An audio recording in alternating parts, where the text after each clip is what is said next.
growth hack is the unsent letter, or something known as vent journaling. Now it's a little bit of a strange concept this for a lot of people, but it does serve a purpose. So the best metaphor I've ever heard for describing what we would say is repressed emotions is it's a beach ball analogy.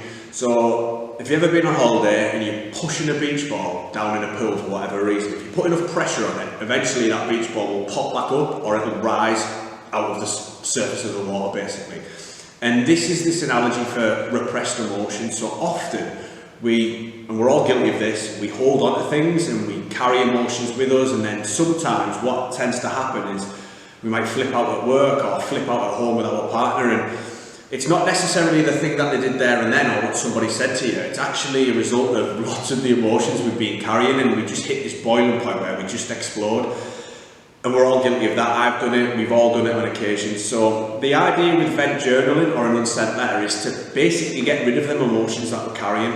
So with an unsent letter, you might write a letter to somebody who you want to say something to, where you've been carrying this for a long period of time. With vent journaling, you might simply write about something that's really pissed you off or annoyed you, or you're really carrying at the time. And it's just a space to get everything out, everything that you're carrying.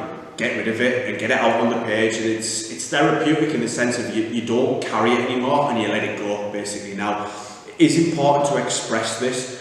When you do this exercise, the idea is about letting it go. So don't write down all these things that are bothering you and stressing you and annoying you and then keep hold of them, because then you're defeating the object of the exercise.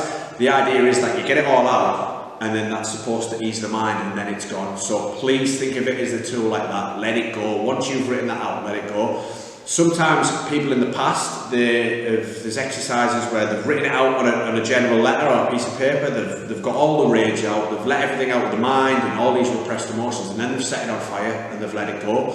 Obviously, please don't set the journal on fire, but a way that you might be able to manage that is you might write it out, and then you might just scribble it out after, and that's that sign of letting it go.